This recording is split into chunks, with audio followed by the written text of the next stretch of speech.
bacterias que son cocos, que son gram positivos y que van a estar en cadena y en parejas. El único miembro de esta familia que va en parejitas es el Streptococcus pneumoniae. El resto de estreptococos van a hacer estas largas cadenas.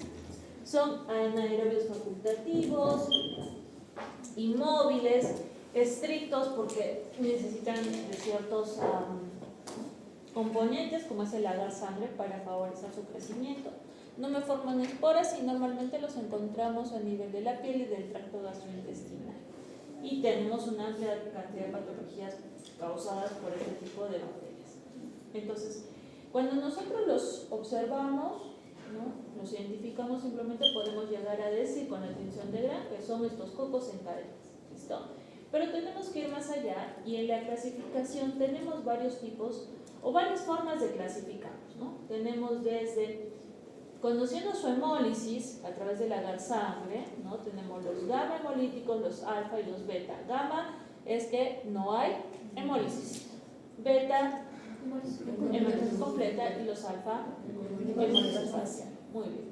Pero también existe la clasificación de Landsfield, donde utiliza la composición de los grupos de carbohidratos que van a constituir la pared de la bacteria, ¿no? Y así tenemos los grupos A, el A, el B, el C y el D, ¿no? Y es importante que conozcan tanto la especie como el serogrupo de Landsfield, ¿no?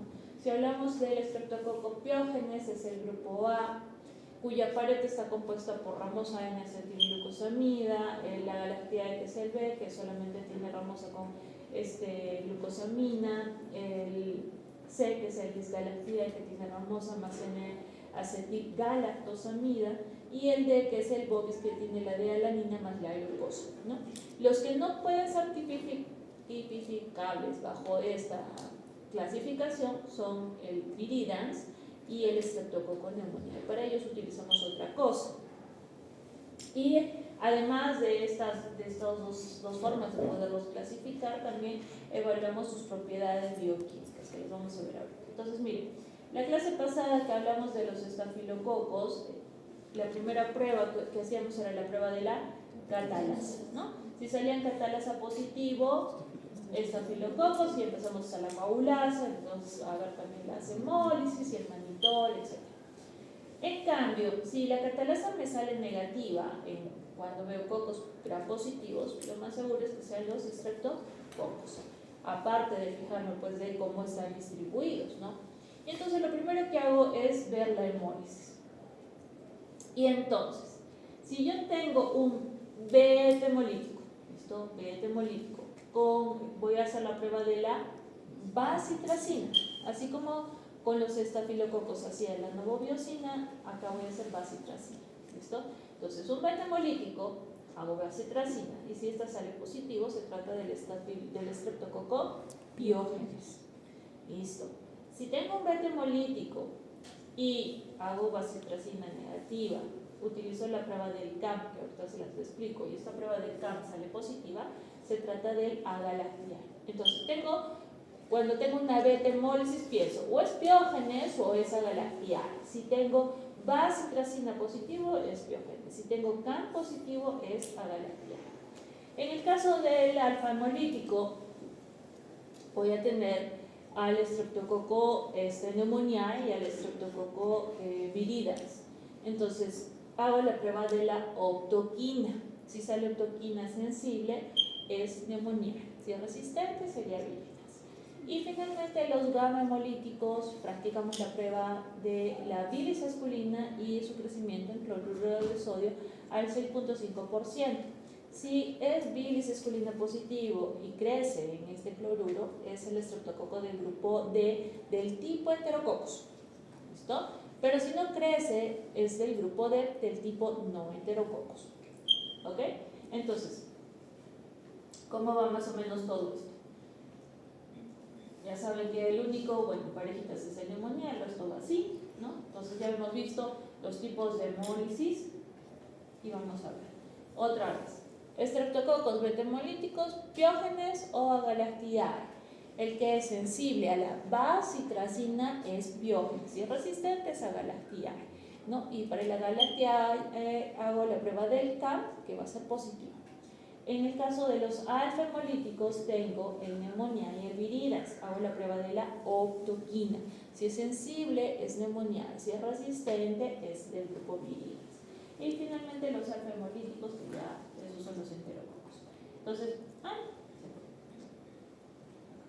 Entonces, en el caso del estreptococo de Galaxiae, hemos dicho 20 hemolíticos. Pero lo más importante es realizar la prueba del CAM. ¿En qué consiste?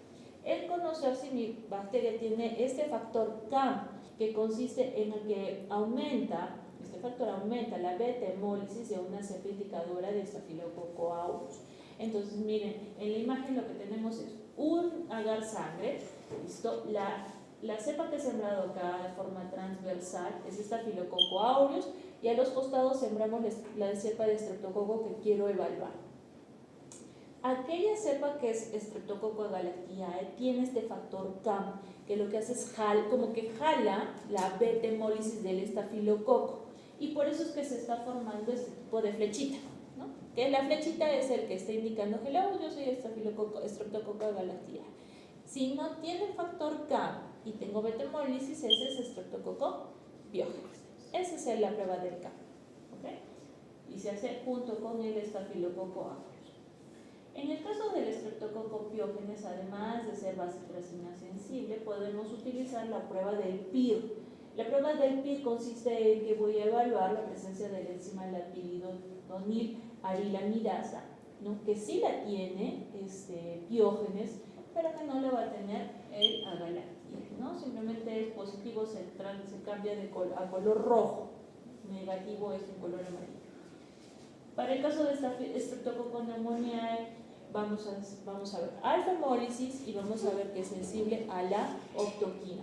Pero además de ello va a haber, puedo hacer pruebas de látex o de coaglutinación para observar el antígeno, o para identificar el antígeno capsular, y también puedo hacer la prueba de Kellum, que es aplicar un antisuero capsular, que lo que hace es que la cápsula se hinche y yo pueda observarla, ¿no? Tal como está en la imagen, es la prueba de Kellum, que lo hacemos para los microorganismos capsulares. Y luego tenemos el género enterococo, que antes se conocía como estreptococo del grupo D, donde tiene varios factores de patogenicidad, entre ellos citolicinas, hialuronidasas, beta-lactamasas, y que la forma como los podemos identificar es realizando la prueba de la bilisisculina. Todos los enterococos, o mejor dicho, todos los estreptococos del grupo D, que sean enterococos y no enterococos, van a hidrolizar la bilisisculina, entonces que se torna de un color medio oscuro. Entonces, la bilisisculina solamente me dice, ok, es estreptococo del grupo D. Pero para saber si es enterococo o no enterococo, vamos a ver si es que hay crecimiento en solución salina al 6.5%. Entonces, si crece, es decir, si va a haber solución, si va a haber turbidez en el medio, eso sería el enterococo, ¿no? Si no crece, pues puede ser cualquier los no enterococos, como es el caso del estreptococo bovis.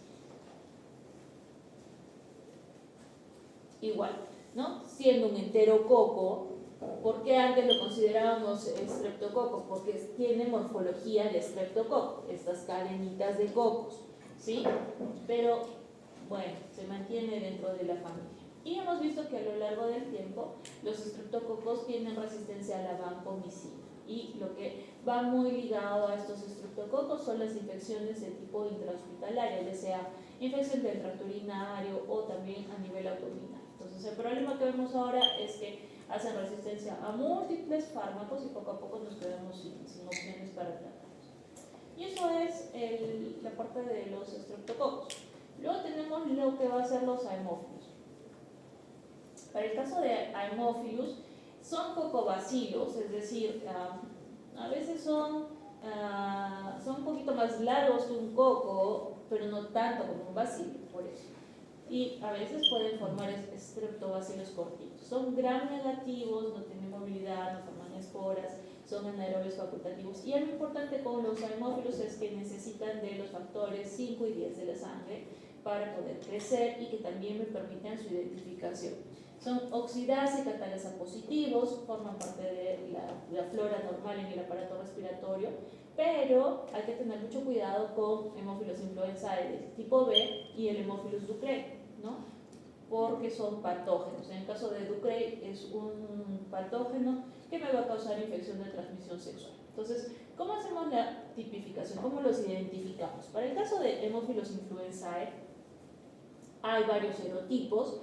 Miren, son 6 serotipos, pero el que más nos interesa es el del tipo B, porque este tipo B me puede causar meningitis, otitis, celulitis, epilotitis, artritis. Los otros son bien raros que causen algún problema. Entonces, ¿cómo hacemos el diagnóstico? Haemophilus también lo puedo identificar mediante la reacción de Kellogg, como lo hice para el neumococo. Pero, ¿cuál es el problema? Que puede darme una reacción cruzada, es decir, darme un falso positivo. Cuando se trata del neumococo del tipo 6 y 29, yo lo puedo confundir como un Haemophilus influenzae, porque son muy similares.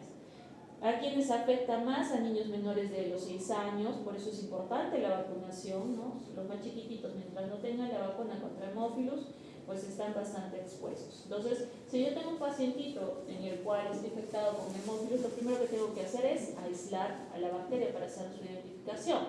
¿En qué medios me va a crecer? Tengo el medio Levital, el medio Fieldes, el agar sangre y el agar chocolate. Esto puedo utilizar cualquiera de ellos. Bueno, este es lo complicado con estas bacterias. Sus requerimientos de crecimiento, ¿no? Van a necesitar CO2, no lo puedo someter a medios aeróbicos por completo, y que también en el caso de Haemophilus ducreyi me demora mucho en crecer, son 9 días que van a demorar.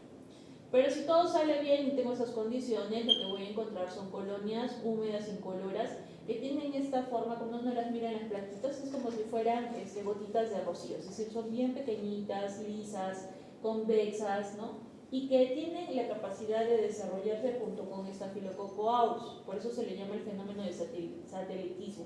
Es decir, yo tengo mi colonia de aureus y alrededor van a crecer estos puntitos chiquitos, que es el Haemophilus. Entonces, a partir de su aislamiento, hago los diferenciales. Acuérdense que nosotros en microbiología primero aislamos, primero voy a conocer la familia y luego empiezo a hacer el diferencial para saber qué miembro de la familia es, ¿ok? Entonces, dentro de los diferenciales tenemos justamente este requerimiento del factor 5 y 10. Puedo ver también la reducción de nitrato a nitrito, tipificación, prueba de porfirina, beta-lactamasa y también hacer antibiogramas. Entonces, el uso de los factores 19 me permite saber de quién se trata. Miren, acá lo que tenemos es esta plaquita y estos discos que están embebidos con el factor 10 y acá abajo con el factor 5, y este de acá que tiene el factor 5 y el factor 10. Entonces, si ven, acá hay puntitos. Eso significa que la bacteria está creciendo en el papel que tiene tanto el factor 5 como el factor 10. ¿Cuál de todos los Haemophilus necesita de ambos factores para poder crecer? Haemophilus influenzae. Muy bien. Acá tenemos otros ejemplos. Acá yo tengo el factor 10 y el factor 5 por separado.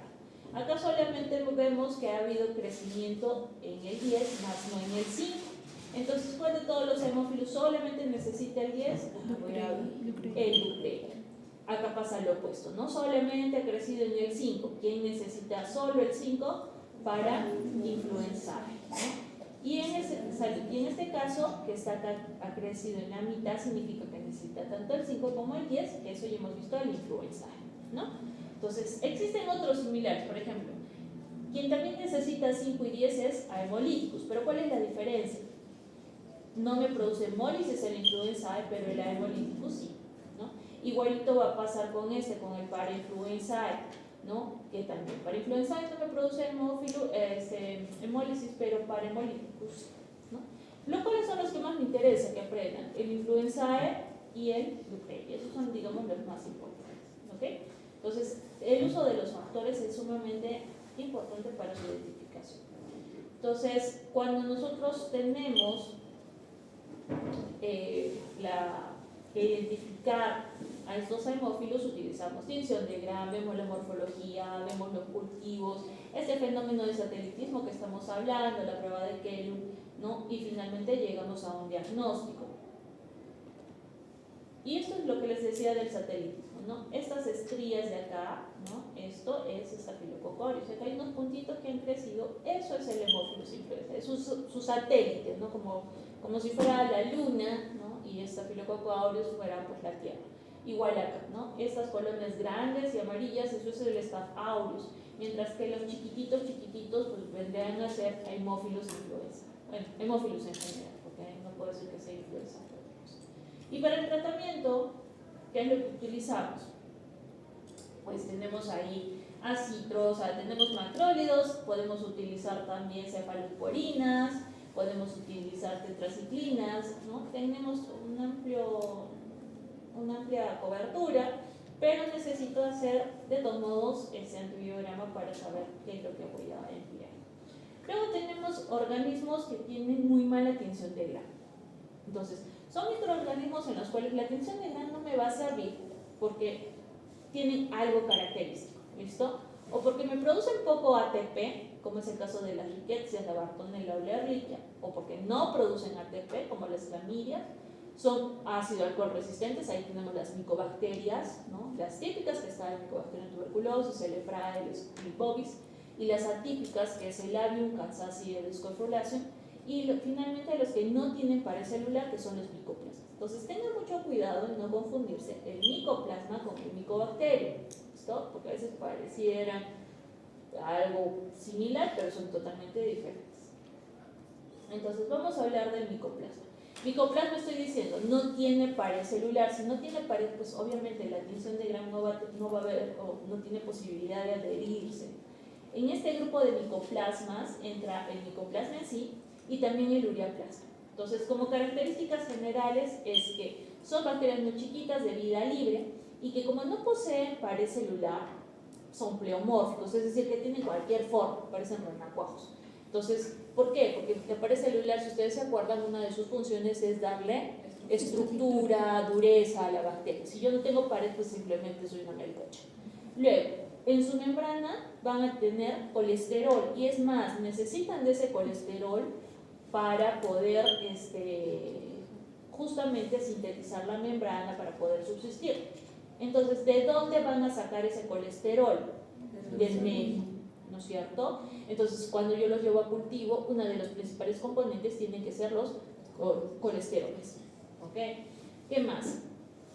Son anaerobios facultativos, excepto por Mycoplasma pneumoniae, el cual sí va a ser un aerobio estricto, obviamente. Pneumoniae causa otras neumonías. Y los medios, además de tener colesterol, necesitan proteínas y ácidos nucleicos. Cuando crecen, estas bacterias van a tener esta apariencia, ¿no? Como si fuera huevo frito. Le decimos huevo frito porque tiene su centro elevado, más condensado, mientras que la periferia está más diluida, menos densa, ¿listo? Por eso es que como si fuera la clarita del huevo.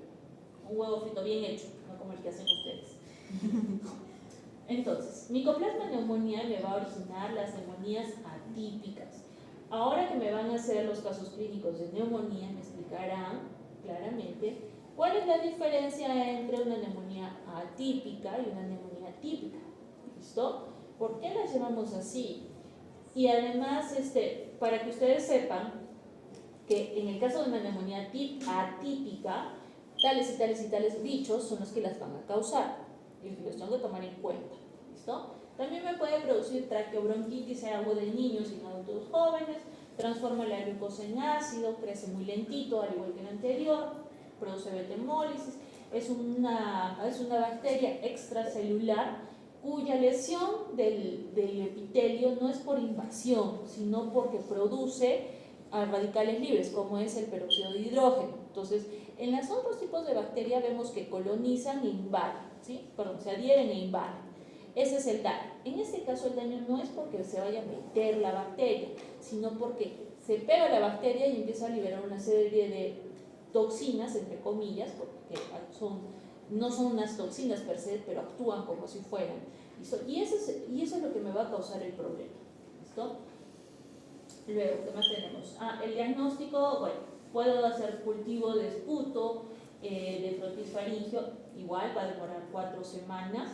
El medio específico para micoplasma es el medio Ito, igual se incuba a 37 grados con hasta 10% de CO2 y le tengo que dar condiciones pues, microaerofílicas o anaerobias. Entonces se van a formar este tipo de colonias que estamos diciendo, ¿no? Como si fuera un huevo frito, pero también yo, si no tengo mucho tiempo, porque se darán cuenta 4 semanas es bastante tiempo en que vaya a crecer, tenemos otra forma de hacer el diagnóstico que es mediante las crioaglutininas. Una crioaglutinina es que yo voy a detectar los anticuerpos que se forman contra el antígeno 1 de los eritrocitos humanos.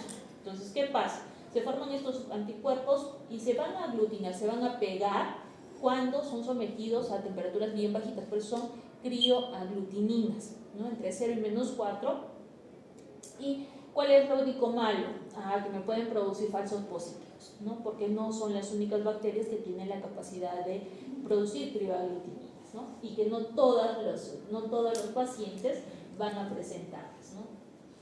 Luego tenemos Mycoplasma genitalum, el hominis y el Ureaplasma urealyticum. Los tres son patógenos que principalmente me van a afectar la vía urogenital. Acuérdense, Mycoplasma neumonía es vía respiratoria, el resto van a ser patógenos urogenitales. Por lo tanto, la forma de transmisión es por vía sexual y se les considera como patógenos que me van a causar las uretritis no gonocócicas. Es decir, hemos hablado de las uretritis gonocócicas, ¿no es cierto? Alias gonorrea. Listo. Entonces, si yo tengo un paciente con sintomatología como si fuera gonorrea, pero no encuentro bacterias de tipo gonococo, entonces hablo de una uretritis no gonocócica. ¿Listo? Ahí tengo también otro listado de bacterias. Dentro de ellas tengo, por ejemplo, estas tres. También que van a producir infecciones después del parto o durante el puerperio. ¿Listo? Que pueden ser las fiebres puerperales, que antes conocíamos. ¿Cómo a veces los vamos a diferenciar? Bueno, Mycoplasma hominis degrada arginina y el Ureaplasma urealyticum degrada o hidroliza la urea.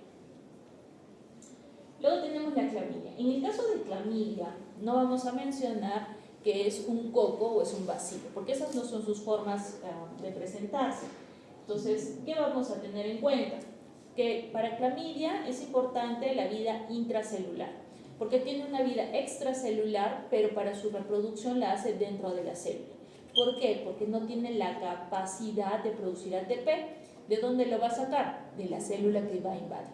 ¿Listo? Entonces, cuando se mete a la célula, esta agarra y se forma como unas bolitas, que son estas vacuolas intracitoplásmicas, también conocidas como inclusiones.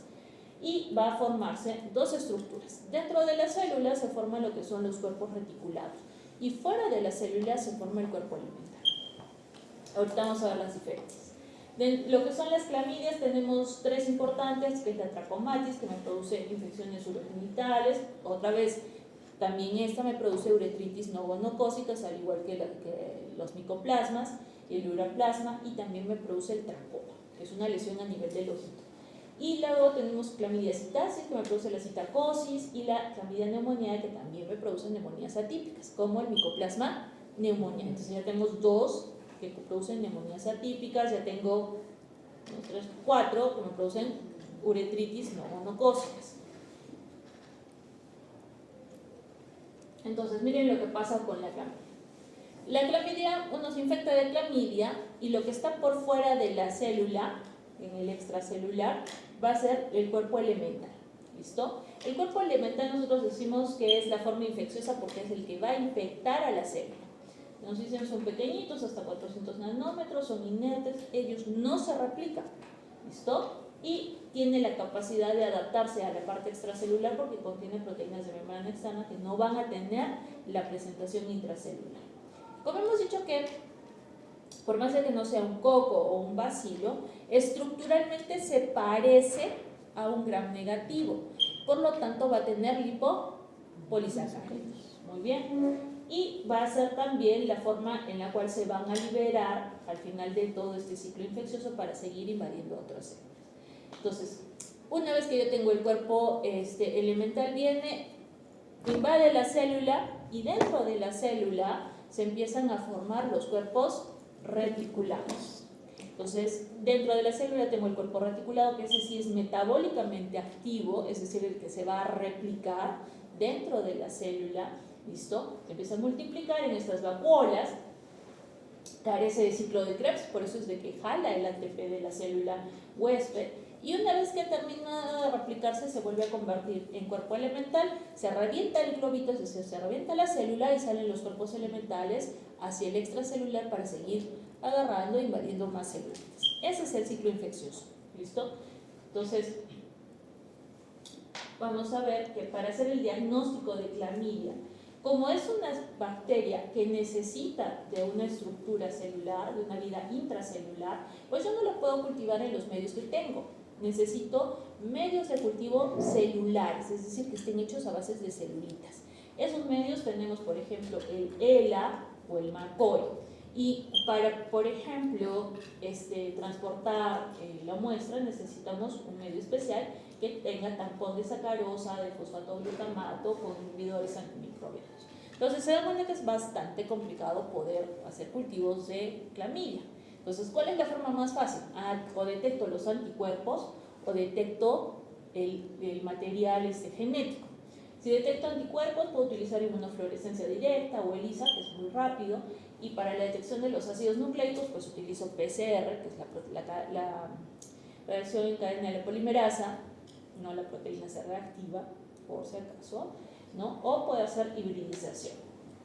Y la otra forma es ver cuál es la lesión en el tejido, ¿no? Yo tomo una muestrita y las tenemos con Kiersa y finalmente voy a ver cómo dentro de la célula, porque acá lo que tienen es la célula, ¿no? Dentro de esta célula cómo se están formando estas vacuolas que van a contener a los elementos reticulados, ¿no? Entonces es la otra forma de poderlos reconocer.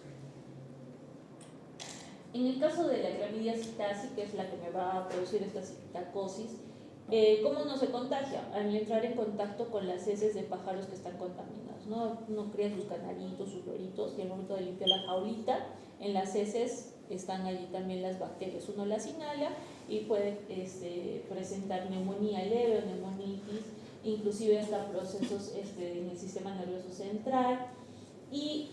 Pero, por ejemplo, si un paciente o una persona es sana, pues es un poco difícil que te dé clamidia neumoniae, ¿no? Esto lo podemos ver de repente en los abuelitos que están inmunosuprimidos y que es mucho más fácil de que se contagien de este tipo de patógenos.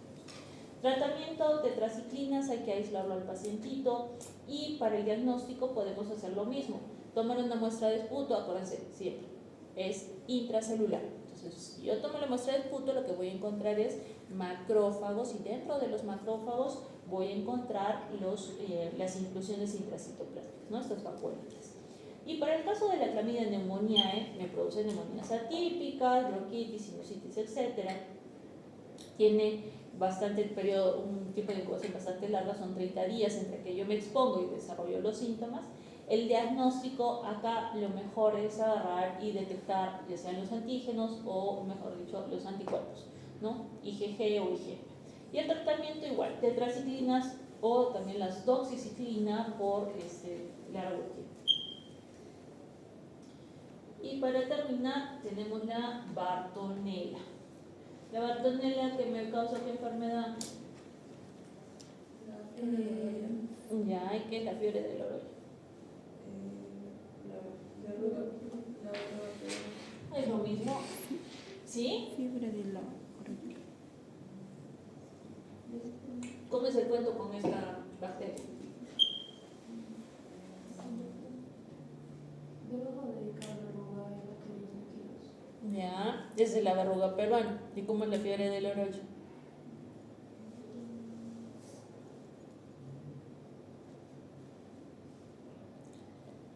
¿Es lo mismo?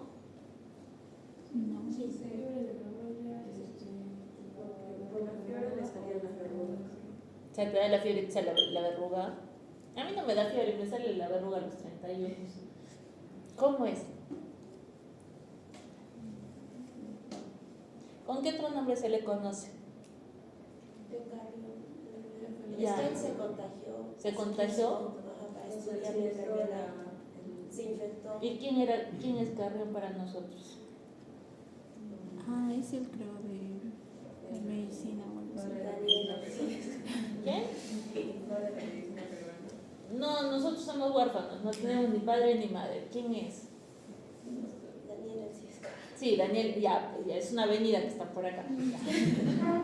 Pero ¿quién era Daniel Alcides Carrión? Era un estudiante de medicina. Ya, y para nosotros, ¿quién es? No es el padre, ¿ah? No tenemos padre, no tenemos madre. Tampoco tío, abuelos. ¿Cómo se le llama? Eh,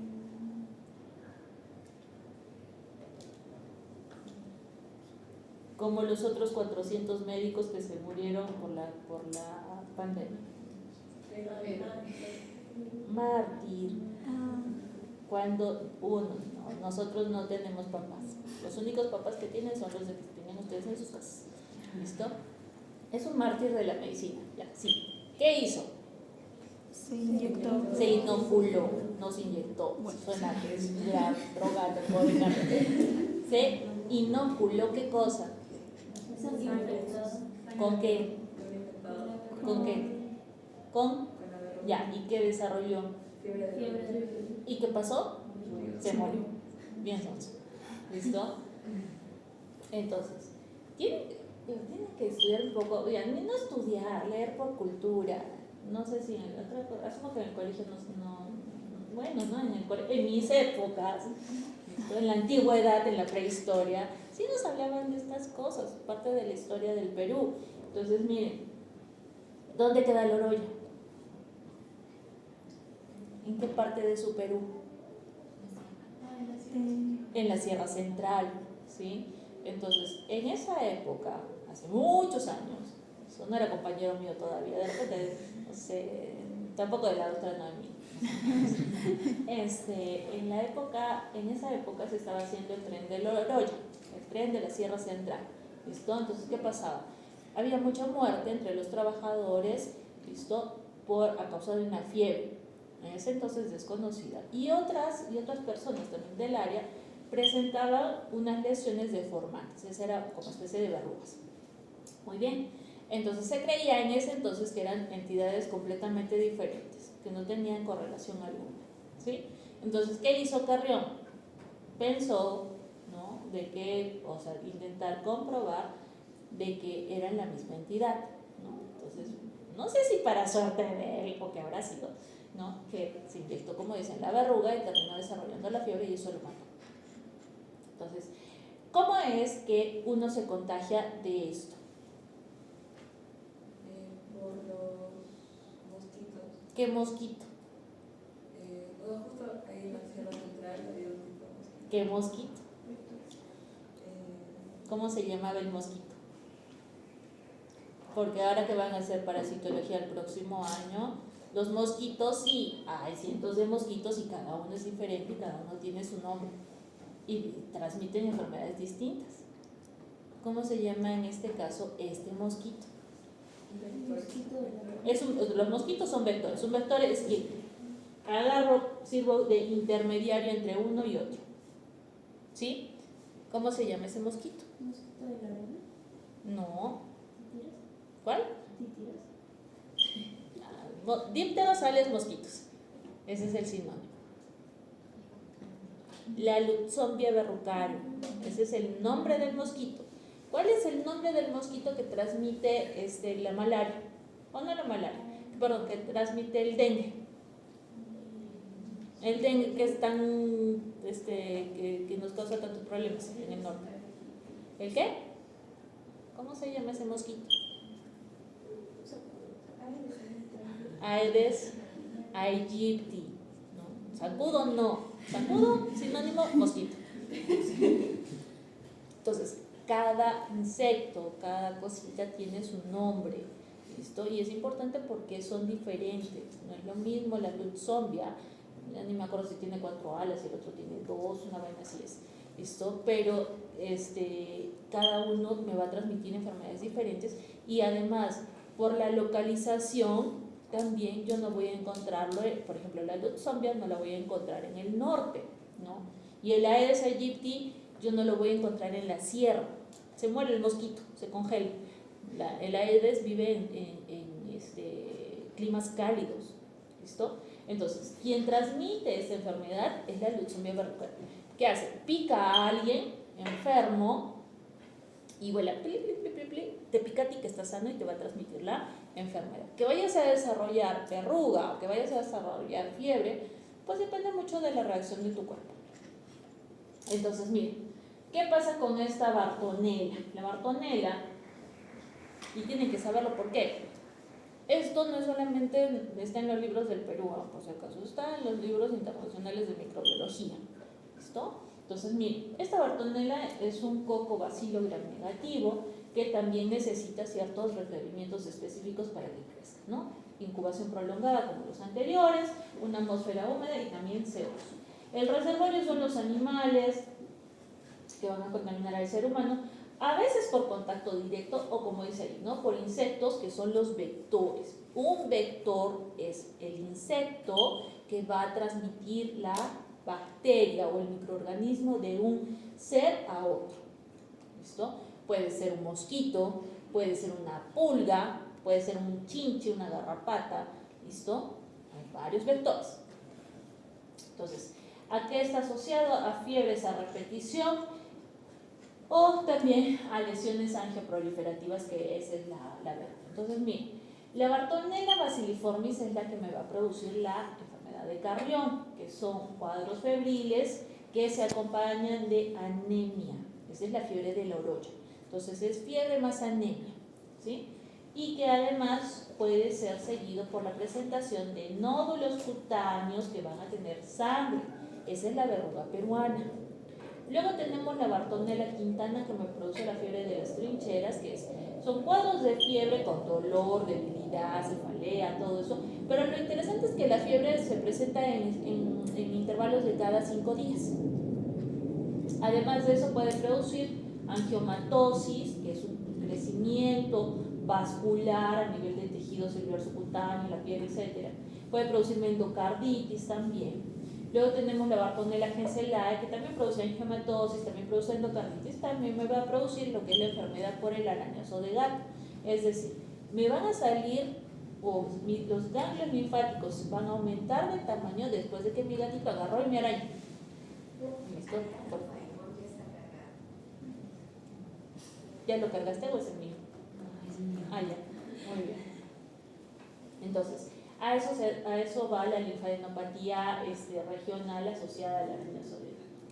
¿Qué más vamos a tener? Entonces, miren, esta Bartonella bacilliformis está asociada a esta enfermedad de Carrión, ¿no? Entonces, ¿qué es lo que se va a presentar? Primero, una fase de anemia, que es la fiebre de la orolla, como les digo. Fiebre por 3 semanas junto con anemia, porque ese es, digamos, el sitio de acción de la bacteria salud, junto con hepatosplenomegalia y linfadenopatías. Pasado ese tiempo, puedes desarrollar la fase eruptiva, ¿no? Que es el desarrollo de las verrugas. Entonces, allí donde vamos a encontrar, o qué es lo que va a pasar, que va a empezar a invadir no los glóbulos rojos, sino más bien el tejido endotelial, que es el que reviste a los vasos.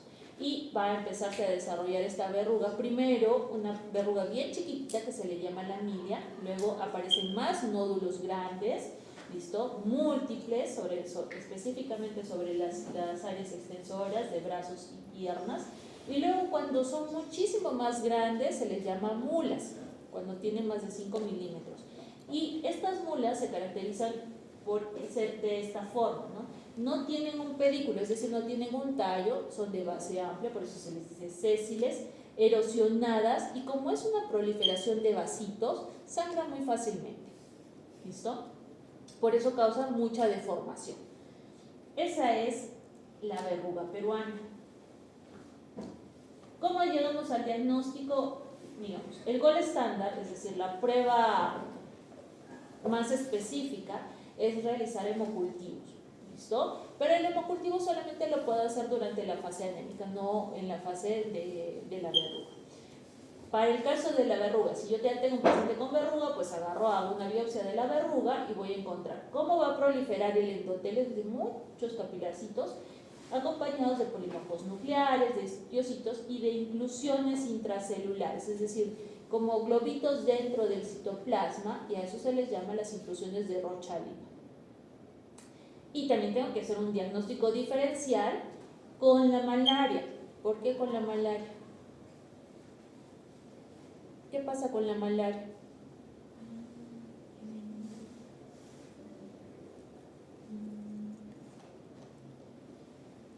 ¿Qué tienen los pacientes con malaria? ¿Qué tienen? Si hago la diferencial con esta fiebre del orocho, ¿qué tendrán?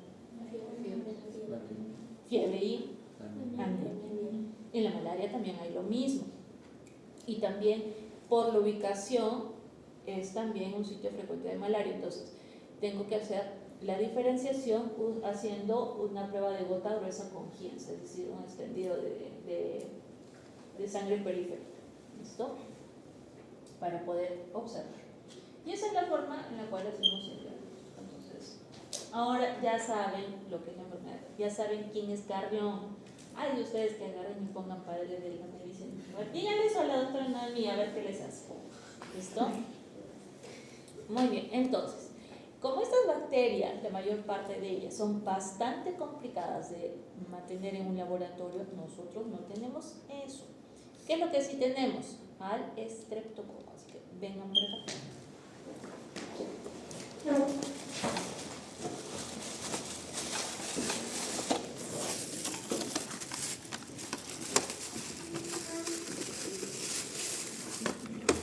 Entonces, si yo observo cocos y les hago la prueba de la catalasa y sale negativo, voy a pensar que son estreptococos. Perfecto. Entonces, vamos a empezar. Este es un medio KF. ¿Listo? Cuando el medio KF es específico para los estreptococos, acá solo crecen estreptococos. Pero cuando tiene este color medio amarillento, el que está acá es el enterococo. ¿Listo? Enterococo fecalis. Estos enterococos, ¿qué hemólisis tenían? ¿Alfa, beta o gamma? Gamma hemólisis, es decir que no tiene hemólisis. Acá este es gamma hemolítico. Acá también tengo otro. Entonces, esto acá no tienen hemólisis, sigue estando ahí el agar sangre. ¿Listo? Entonces, ese es el enterococo.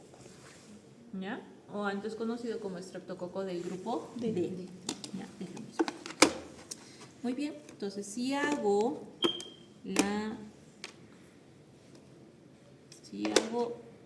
cultivo en gram y en sangre y vamos a ver esto qué es. Ya. Y tengo esto. El agar sangre es lo rojo y esto que sería alfa, beta. Claro, porque dice ahí, sin vergüenzas. Se dan cuenta que todos los eritrocitos han sido destruidos. El halo es totalmente claro. Ya está, esa es una beta hemólisis. Y acá se encuentra un disco de bacitracina. ¿Sensible o resistente? Entonces, ¿quién sería?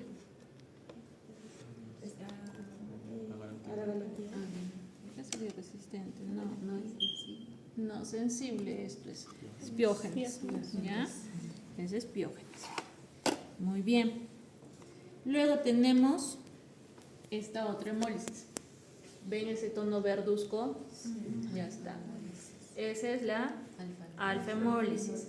Y ese es un disco de optoquina que ha salido sensible. Neumonía. Listo. Neumonía. Entonces, ahí ya lo tenemos la diferencia. Y acá hemos hecho la prueba del campo. Este es aureus, estreptococo. ¿Ven el que está haciendo la flechita? Ya, entonces sería ese Agalactiae, CAM positivo, CAM negativo. ¿Ya? Y la otra es los antibiogramas, que ustedes ya los han visto. Acá sí se van a sacar los ojos intentando verlos. Este se mira un poquito mejor, ¿sí? Porque las colonias de estreptococo son bien pequeñitas, entonces hay que mover para medir el diámetro, que ustedes ya saben, ¿no es cierto? Entonces ahí tienen, eso nomás es así de facilito. Y mientras tanto yo les voy a colocar tinción de His y Gram de los estreptococos. Listo, terminan esto y hacen la tinción de Gram. ¿Ya? Voy a ir colocando. ¿Entendido? ¿Consultas? ¿Dudas? ¿Claro? ¿Sí? Después no van a estar llorando a la hora que les tome el examen. ¿Ah? Ya, vamos. Vamos a trabajar.